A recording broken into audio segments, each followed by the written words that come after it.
एक बार की बात है, एक ऋषि अपने आश्रम में अपने शिष्य को जीवन और मृत्यु के रहस्यों के बारे में समझा रहे थे।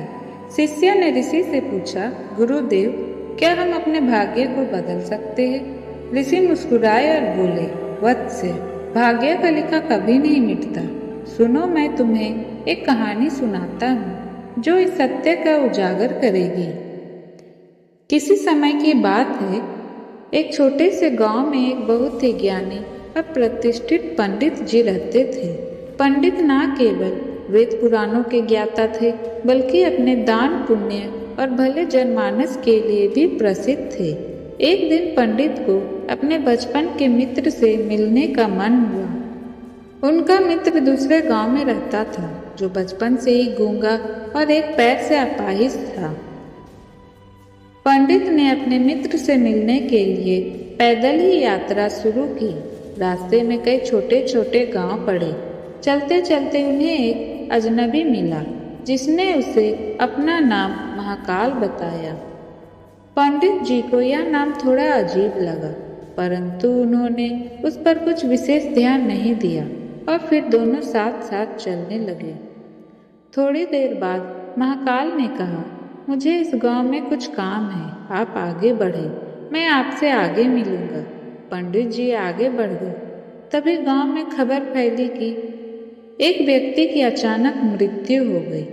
यह घटना पंडित जी के लिए चौंकाने वाली थी, पर उन्होंने इसे संयोग मानकर आगे बढ़ने का निर्णय लिया। अगले गांव में भी कुछ ऐसा ही हुआ। महाकाल ने गांव में प्रवेश किया और एक दुर्घटना घटित हो गई, जिसमें कई लोग घायल हो गए। पंडित जी के मन में शंका उत्पन्न होने लगी कि महाकाल के साथ कुछ अजीब हो रहा है, परंतु उन्होंने अपना शंका दबाया और यात्रा जारी रखी। फिर चलते चलते वे तीसरे गांव पहुंचे। तीसरे गांव में भी वही हुआ। इस बार पंडित जी ने महाकाल का पीछा करने का निर्णय लिया। उन्होंने देखा कि महाकाल एक व्यक्ति के पास गया और थोड़ी देर बाद वह व्यक्ति मर गया। अब पंडित जी से रहा नहीं गया। उन्होंने महाकाल से पूछ ही लिया, तुम कौन हो और यह सब क्यों हो रहा है? महाकाल ने हंसते हुए उत्तर दिया, पंडित जी, मैं यमदूत हूँ। मैं उन लोगों की आत्मा लेने आया हूँ जिनकी आयु समाप्त हो चुकी है।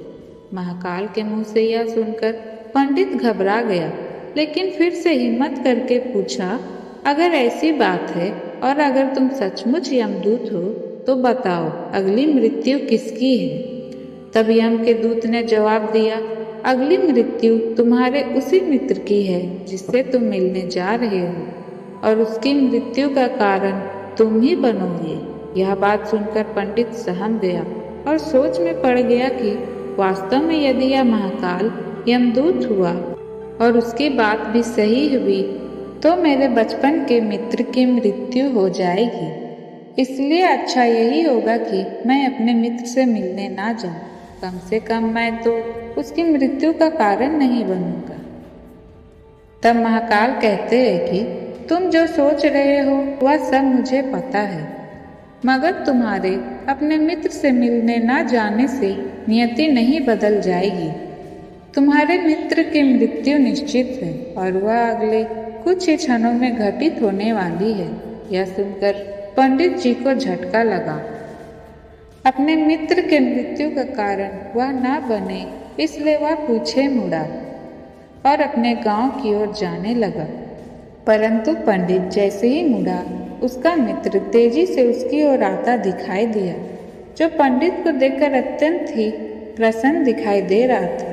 और अपने मित्र की गति को देखकर पंडित को ऐसा लगा कि उसका मित्र काफी समय से उसके पीछे आ रहा है, लेकिन वह बचपन से ही गूंगा और पैर से अपाहिज था, इसलिए वह पंडित तक पहुंच नहीं पा रहा था, ना ही पंडित को आवाज दे रहा था। लेकिन जैसे ही वह पंडित के पास पहुंचा, अचानक उसकी मृत्यु हो गई। पंडित तो हक्का बक्का होकर महाकाल को देखने लगा, जैसे कि कुछ पूछना चाह रहा हो, आखिर क्या हुआ? महाकाल पंडित के मन की बात समझ गया और बोला, तुम्हारा मित्र पिछले गांव से ही तुम्हारा पीछा करता हुआ आ रहा है। लेकिन वह अपाहिज और गूंगा होने के कारण तुम तक पहुंच नहीं पाया। वह अपनी क्षमता से अधिक कोशिश कर तुम्हारे पास आने की कोशिश कर रहा था, लेकिन उसके शरीर ने जवाब दे दिया और तुम्हारे पास आते आते उसकी मृत्यु हो गई। अब पंडित को विश्वास हो चुका था कि सचमुच यह महाकाल यम का दूत है और उसका कार्य जीवों के प्राण भरना है। उन्होंने तब महाकाल से अपनी मृत्यु के बारे में पूछा। महाकाल ने बोला कि जीवों को अपनी मृत्यु के बारे में जानना उचित नहीं है, लेकिन पंडित ने फिर भी अपनी मृत्यु के बारे में पूछा। तब महाकाल ने बताया कि तुम्हारी मृत्यु ठीक 6 महीने बाद दूसरे राज्य में फांसी लगने से होगी। पंडित जी यह सुनकर चिंतित हो गए और हमेशा इसका कुछ न कुछ हल निकालने की चिंता में लगे रहते। एक दिन कुछ सोचते सोचते राज्य के दरबार में पहुंचे और राजा को सारा वृत्तांत सुनाया। राजा ने अपने मंत्रियों को बात बताई और उनसे सलाह मांगी।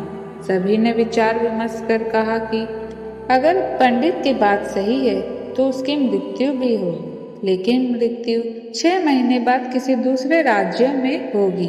तो ऐसा किया जाए कि पंडित को दूसरे राज्य में जाने ही ना दिया जाए। राजा को भी यह तरकीब अच्छी लगी, तो उन्होंने पंडित के रहने की व्यवस्था महल में ही कर दी और तब से राजा के आदेश के बिना पंडित को किसी से मिलने नहीं दिया जाता था। लेकिन पंडित कहीं भी आ जा सकता था ताकि यह न लगे कि वह राजा की कैद में है, परंतु पंडित डर के मारे कहीं आता जाता नहीं था। धीरे धीरे पंडित की मृत्यु का समय नजदीक आने लगा और वह दिन भी आ गया जब पंडित की मृत्यु होने वाली थी। जिस दिन पंडित की मृत्यु होने वाली थी उस दिन पंडित डर के मारे जल्दी ही सो गया ताकि अगला दिन आ जाए। लेकिन पंडित को नींद में चलने की बीमारी थी और इस बीमारी के बारे में स्वयं उसे भी नहीं पता था, तो यह बात राजा को या किसी और व्यक्ति को भी पता नहीं चली। पंडित को नींद में चलने की बीमारी तभी आती थी जब नींद ठीक से नहीं हो पाता था। उस रात तो पंडित और ही ज्यादा चिंतित था। तो उसी रात पंडित को नींद में चलने का दौरा पड़ा। वह उठा और महल से निकलकर अस्तबल में गया। पंडित राजा का खास मेहमान था, इसलिए किसी पहरेदार ने भी नहीं रोका, न ही किसी तरह की पूछताछ की। पंडित वहां से सबसे तेज चलने वाले घोड़े की पीठ में सवार होकर नींद में ही राज्य की सीमा से दूसरे राज्य चला जाता है और दूसरे दिन दूसरे राज्य के राजा ने उन्हें अपने कक्ष में पाया। फिर उसे गिरफ्तार कर लिया गया और राजा ने उसे फांसी की सजा सुनाई। यह सुनकर पंडित ने राजा को अपनी पूरी कहानी बताई। राजा को पंडित की बातों में विश्वास नहीं हुआ, तो पंडित ने कहा कि आप दूसरे राज्य में जाकर पता लगवा सकते हैं। तब राजा ने अपने मंत्रियों से यह बात पता लगवाई कि पंडित सच बोल रहा है या झूठ। मंत्रियों ने दूसरे राज्य में जाकर पता लगाया और पाया कि पंडित सच बोल रहा है। यह बात आकर उन्होंने अपने राजा को बताई। राजा ने फिर अपने मंत्रियों से विचार विमर्श किया। मंत्रियों ने सुझाव दिया कि महाराज, यदि हम पंडित को कच्चे सूत के धागे से फांसी दे तो इससे आपका वचन भी पूरा हो जाएगा और पंडित भी जीवित रहेगा। राजा को यह सुझाव अच्छा लगा। पंडित जी को सूत के धागे से बनी फांसी देने की तैयारी की गई। पंडित जी भी आश्वस्त थे कि सूत के धागे से उनकी मृत्यु नहीं होगी, परंतु नियति का खेल कुछ और ही था। सूत का धागा टूटने से पहले ही पंडित जी के गले का नस कट चुका था और अधिक खून बहने के कारण उनकी मृत्यु हो गई। गुरु अपने शिष्यों को आगे बताते हैं कि किसी को विश्वास ही नहीं हो रहा था कि किसी कमजोर धागे से किसी की मृत्यु हो सकती है, लेकिन घटना घट चुकी थी। नियति ने अपना काम कर दिया था। जो होना होता है वह होकर ही रहता है। हम चाहे जितनी भी सावधानियां बरतें, जितने भी उपाय कर ले, लेकिन हर घटना और घटना का पूरा प्रणाली पहले से ही तय होता है। जिसे हम थोड़ा सा भी इधर उधर नहीं कर सकते। इसलिए ईश्वर ने हमें भविष्य जानने की क्षमता नहीं दी है ताकि हम अपने जीवन को ज्यादा बेहतर तरीके से जी सके। और यही बात उस पंडित पर भी लागू होती है। यदि पंडित ने महाकाल से अपनी मृत्यु के बारे में न पूछा होता तो 6 महीने राजा की कैद में रहकर डर डर जीने के बजाय ज्यादा बेहतर जिंदगी जीता। गुरु अपने शिष्यों को आगे कहते हैं कि इस कहानी से हमें यह सीख मिलती है कि भाग्य का लिखा कभी नहीं मिटता। हमें अपने जीवन को अच्छे कर्मों और सच्चाई के साथ जीना चाहिए, क्योंकि हमारे कर्म ही हमारे भाग्य का निर्माण करते हैं। ऋषि ने शिष्य की ओर देखा और कहा, इसलिए वत्स, हमें अपने भाग्य के बारे में चिंता करने के बजाय अपने कर्मों पर ध्यान देना चाहिए। यही जीवन का सच्चा मार्ग है। भाग्य और किस्मत पर कई महान विचार और लोकप्रिय कहावतें हैं जो इस विषय को और गहराई से समझने में मदद करती है। जैसे भाग्य के लिखे को कोई नहीं मिटा सकता। इसका मतलब है कि जो कुछ हमारे नसीब में लिखा है उसे कोई नहीं बदल सकता।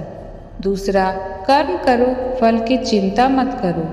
यह भगवत गीता से प्रेरित विचार है जो कहता है कि हमें अपने कर्म पर ध्यान देना चाहिए, ना कि उसके परिणाम पर।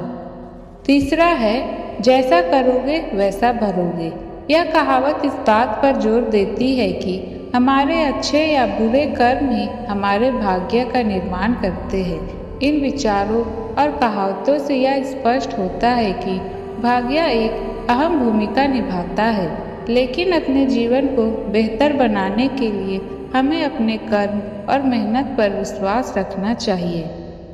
अगर आपको यह कहानी पसंद आई हो तो कृपया हमारे चैनल को सब्सक्राइब करें, वीडियो को लाइक करें और अपने दोस्तों के साथ शेयर करें। धन्यवाद। जय श्री कृष्ण।